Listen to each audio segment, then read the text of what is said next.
Hello, I'm David Hayward. I'm a painter based in Chilham, Kent. We're in my studio at the moment. I generally work in sets of paintings where I have an idea of what I think is going to happen. And I'll often do some scribbles and drawings just to get an idea of perhaps the structure or what sort of scale it was. And these drawings are very rough before I start the paintings. And then I start the paintings, and then they very quickly move well away from the drawings. Then it's a case of working and watching the painting, because it's the painting that you've got to keep an eagle eye on, because it can, get out of control. Or worse still, it's very much under control, and the whole thing is becoming sort of boring or whatever. If I think I'm being dull and boring and I need to take some risks, I'll put on something really kind of aggressive. And most of the time I work inside. I can't work the radio on unless I'm doing something very mechanical, like making something, but I can't listen to stuff on the radio. I have the radio on when I'm prepping up stuff and what have you. And otherwise I work in silence. I grew up a long way from here in Wales, very, very rural mid-Wales. It was just the next valley over from the Wye Valley, so I used to look out across the whole Wye Valley and then the Black Mountains behind. Quite beautiful, really. I didn't appreciate it at the time, of course. My parents were pretty good in the sense they didn't push me in one direction or another. At the time, I remember, that had to do with art was going to the National Gallery when I was 9 years old with my father, and seeing all this stuff around. I mean, I've never seen so much painting. I'd come from very quiet Welsh village, and there wasn't a great deal of visual culture around, so seeing the National Gallery and all the work for the first time was an eye-opener, especially for a 9-year-old lad. And I remember one particular image that sort of is still quite strongly in my cerebral cortex, and that's seeing Bronzino of Venus and Cupid. I was stunned for several reasons, really. One, its sheer clarity and detail. Bronzino is extraordinary in that sense. But also, it was very rude as well. It was full frontal nudity and what have you. I was quite shocked. So, it had me both ways, technically and kind of emotionally as well. I went off to the local grammar school. It was a fairly science-based school, so by the time I got to A-levels, it was pretty much, I think I was the only one doing it, in fact, A-level art. I did zoology and geography as well. I chose those because at O-level I had lots of diagrams, sort of frogs cut open and, the sort of alimentary canals drawn, cross sections of volcanoes or artesian basins, and you'd colour them in and draw all these things. I thought it was brilliant. Got to A-level, wasn't like that at all. It was all about iron ore shipments and cellular chemistry and things like that. So I really did like getting back into the art room. Your teachers would say, where are you applying, David? And I'd say art school. And they'd be kind of quizzical. It wasn't horror, but it was kind of quizzical, that art school. Do we have anyone who went to art school? Anyway, I went off, and again, that was a real eye-opener, because you get there and they don't give you out a day at the fair or, travel in space or themes like that. I remember one of the first things they did was, instead of telling us to draw an object, they said, draw the spaces between the objects. And I thought, well, what's that? There's nothing there, and that was the whole point. And then I went off to do a degree, or DIP-AD as it was then, and that was another, having come from thinking that the pre-Raphaelites were like, that was modern art, suddenly I was hearing about abstract expressionism, New York, colour field painting, minimalism, conceptualism, all this stuff that didn't have anything to do with the landscape tradition of good old England. We were also lucky too, in those days, this is the late 60s, we had a surfeit of tutors. It was very good. You had people not so much sort of saying this is how you do it and what have you, but they'd be saying, why are you doing it? What on earth are you doing? Why are you doing that? You know, and you had to somehow find some kind of way of articulating what you were trying to do. And because you had this diversity of tutors, you never... There was no right way. You quickly learned, you know, having gone to study, you know, you think there must be the proper way of doing something, and of course there isn't. You had to find ways of navigating this and find ways of making the work your own. So that was one of the most useful lessons. You come out of art school with a mindset that is so much more kind of open to ideas. The ground has been taken from under your feet in many ways. There wasn't a great deal of actual teaching going on in the old-fashioned sense of how to do things. But what it did mean was that you come out flexible and interested in lots of different things and inquisitive about that. So after art school, I did the sensible thing, did a PGC, I went to Brighton and did a teacher certificate. And that I found really interesting too. Nothing to do with art, but it was all to do with sociology and psychology and things like that. It sounds a bit boring, but actually it was interesting, and sort of writing and being quizzical about that, I found it really quite intriguing.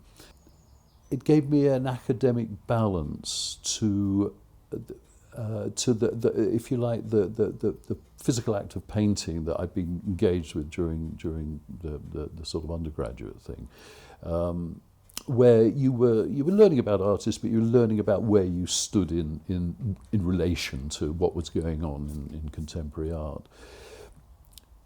But it was all about you and about where you stood. And you go and do a teacher training course, and I think it's inverted. It's quite interesting, really, because you're no longer thinking my art. You're having to think about their art. In other words, you know, you're going to be teaching these people. The headmaster said to me, David, in a year or two, you should start thinking about deputy headships, applying for them. And then the horror hit. You know, I'd never really actually thought about the future. I've never had that sort of ambition or anything like that. I can't see my future going down that line. I moved from secondary education into, I suppose, what you call tertiary. I went in sort of FE, teaching BTEC and foundation students and what have you.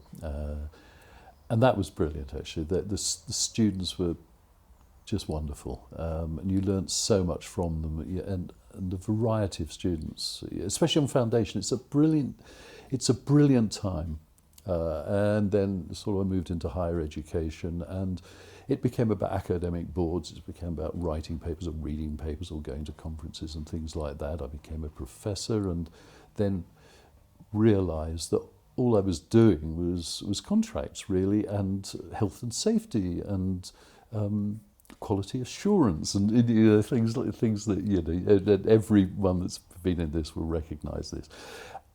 And I was doing very little of my own art. I wasn't talking about art. I'd get home and weekends or in holidays you'd snatch times. But one of the problems with doing that is that you're frightened of making mistakes, because you might just have an afternoon, Sunday afternoon, Saturday morning, something like that, and you get to the end of it and it's not worked, and you think, you know, that was a morning wasted. Of course it wasn't wasted, but you just felt that by the time you come back to it, you're going to have to scrape it off and, you know, redo it and things. So to work full-time and to try to be an artist, it wasn't just viable. So I thought I'd just stop and see if I could actually sustain my own work. Kind of what I did was, before I was 60, I thought, I'm going to stop. But I'm not going to call myself an artist for at least 2 years. If I'm still painting in 2 years, then I'll call myself an artist. That was about 15 years ago now, so, you know, I do call myself an artist. So I got myself a studio and have been, working away since then. So it's thank God, it's somewhere to go. It keeps me off the streets. The thing, as soon as you start working full time at anything, I guess, but certainly with painting, one thing you appreciate immediately is that unlike when time was precious and you were scared to muck anything up because you had so little time doing it, you had the next day and the next day and the next day. So you get to the end of the day and, it may have gone badly, but it didn't matter because you're coming in the next day.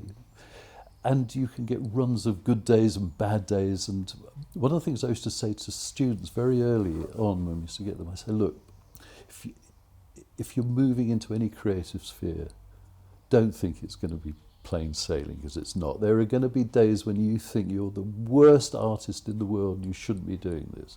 And those days can go on for a week or they can go on longer. But the thing is to hang on in there.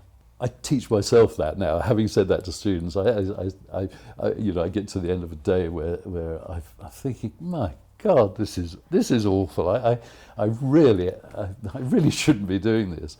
And I go home and I wake up the next morning and I think, oh God, and then I make myself go in, and invariably it's a great day after that. Not always, but a good day.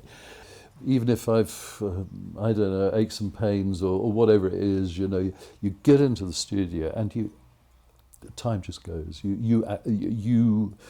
I know what is the word now? They talk about being in the moment. Very much, aware of them. In the studio, you are. That's where you are, and everything outside stops mattering. So I think artists are very lucky in that way. I think one of the biggest tussles I have is reconciling. I have a real interest in abstraction, in the formal qualities of a painting. That's, I suppose, come from my kind of art school days, really. And yet, hovering always over my shoulder is this sense of landscape. I do a lot of drawing in the landscape, but I've always detached that from my studio work.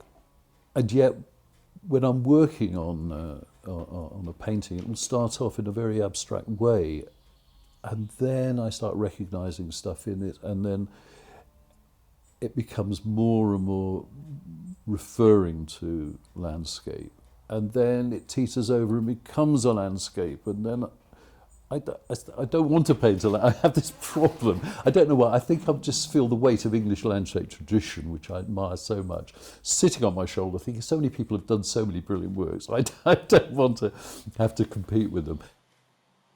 When I'm painting, I might start off with a general idea, because I work in series mainly, and I'll start the painting off thinking it's going in one direction. I don't mind that. I'll often do some scribbly drawings and things like that. But then the painting takes over, and I'm very happy for that, because one of the things that I find most rewarding is actually not knowing where I'm going. I like to get to the end of the day and be quite startled by the sort of change that's come over it, in an unexpected way. You just could move a colour like that, and suddenly you've got to move another one, and then the whole thing keeps changing. I can't do that sort of easel painting where you do a drawing and plot it up onto a canvas, and then you work at it, because you know what you know what you need to get out of it. You know that it's going to be like this because that's the way you're painting it.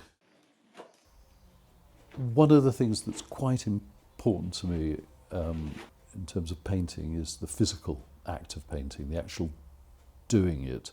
And I use a method called encaustic, which is basically wax, beeswax or crystalline wax or whatever, which you melt and then put pigment, oil colour into it, mix it up.